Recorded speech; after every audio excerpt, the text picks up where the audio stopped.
Hello, this is my second video utilising the gcat Gmail backdoor to go from basic gcat compromise to full system and following on to that domain compromise. And my Twitter is dickveil. So let's currently list the gcat backdoor clients that we've got at the moment. None, as you can see.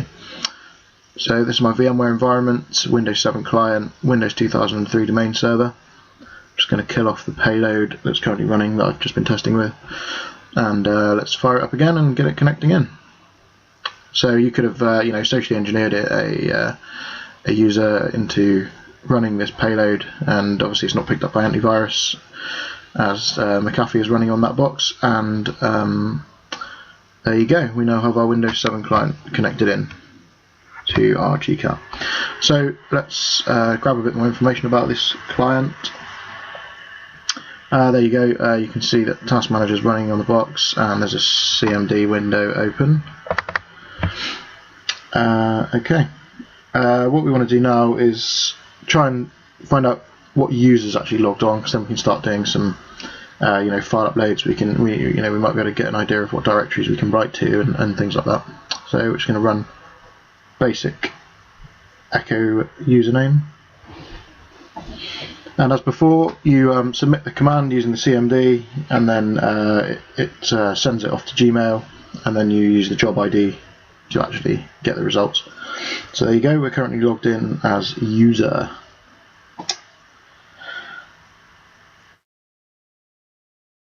Let's grab a listing of that user's desktop directory, see what sort of stuff we've got on there, and see whether or not we can write to that directory. That might be a good place to start dumping more files, and obviously if you want to be a bit more discreet you might not write to there in case the user might notice that. But there you go, you can see that's where the user ran the payload from. So hopefully we've got right access to that, and that'll be our staging ground for the rest of our attack. Let's just grab the ID again. Right, I'm going to try and upload a veil encoded executable. This is a meterpreter TCP connect back executable. Obviously I've created it with the veil, so it should bypass antivirus. So we're going to try and use the upload feature of gcat to get that onto the user's desktop. Right, as you can see, Gmail don't like you sending executables around the place. They've got a big policy that says no executables, no zips, and so on. So, or zipped up executables even, and all sorts. So we're going to have to be a little bit more sneaky and try and get some files onto that system in a different way. What I'm doing here is basically I'm going to use some nice PowerShell functionality to basically replicate Linux's wget feature. So there's the ID. So I'm using this PowerShell command here to basically download this file off my web server, Pentest Southwest, and I put it in that nice obfuscated directory, and I'm grabbing the netcat.exe or nc.exe executable, which is netcat, and some of you might be familiar with that. It's a brilliant little networking tool that allows us to do all sorts of sneaky little things, but it's also a brilliant legitimate tool for transferring files across the network or setting up little server client sessions. So there we go. Hopefully that has now been copied to there. It's been downloaded off my server onto the user's desktop, and let's do a dir of the user's desktop to see if it's actually ended up there. And as you can see, there it is, nc.exe. We now have netcat on that system. So let's use netcat to try and get a connect back shell from the victim to start.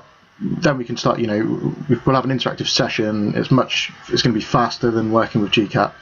So we're going to use gcat to basically submit the netcat command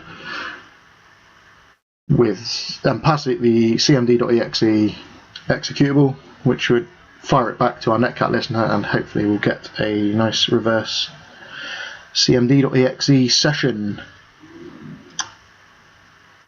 So the command we're going to run is the nc.exe that we've got on the user's desktop.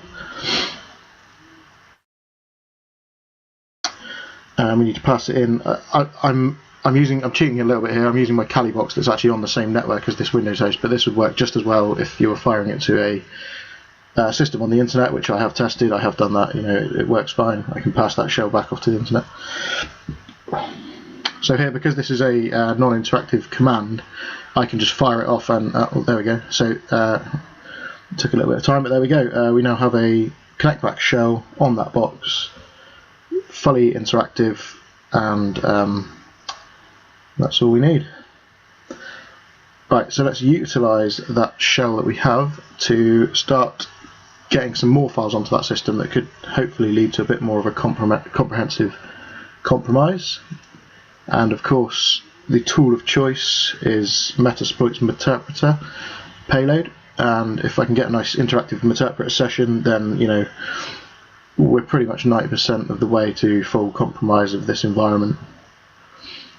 So I've got a veil encoded meterpreter, the one that I tried to upload over gcat earlier, and I'm going to bung that using my PowerShell styled wget command. I'm going to grab that from my server where I've hosted it, and I'm going to dump it back onto the user's desktop. I'm just going to call it met.exe, and let's fire that off.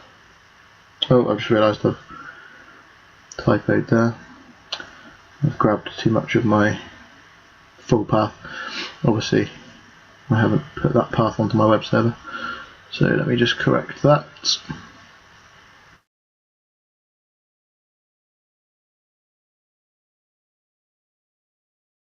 So this is a veil encoded payload. It should bypass antivirus and give us the meterpreter session that we're looking for. So there we go, let's fire that away. Give it a few seconds while it downloads, and then I'll hit enter and hopefully it will be done. So there we go, met.exe. We have a 3.5 meg payload, and there it is on the user's desktop. Let's just scan that using an up-to-date version of McAfee.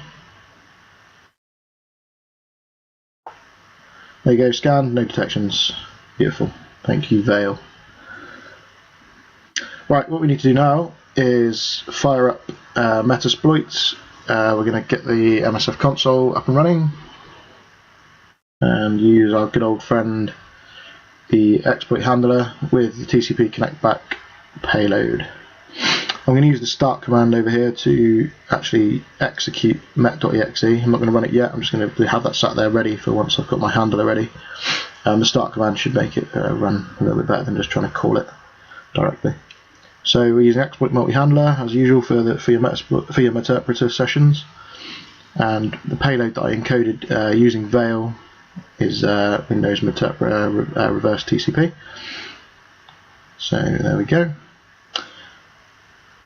So I'll look at the options. So I need to set my L host again. I'm using my local network address of the Kali box. There you go, the payload handler is running. But obviously this would work just as well over the internet. And there we go, meterpreter session 1 opened. Beautiful. There we've got our domain name, win2k3, the user that I'm logged on as, and there we go, shell. So now we've got a semi-persistent session here. I can run all sorts of commands here. I'll be using meterpreter to escalate privileges. I can take screenshots. There we go, and I can dump the hashes of users. I can attempt to escalate privileges. Obviously, I can't hash dump yet because I haven't got the correct privileges. That's going to be in part 2 of the video. And I can attempt to get system. I can migrate to other processes. I can upload and download files. This tool is going to give us the control that we need to pivot from this box. There you go. I can record people's webcams, keylogging, and all sorts. This meterpreter session is going to give us the functionality we need to go pivot from this box to full domain controller compromise. So thank you for watching. Part 2 coming soon, where I'm going to pivot from this box to get our domain controller administrator passwords and compromise of the domain controller. And get in touch with me at DickVeil on Twitter. Thank you very much, and goodbye.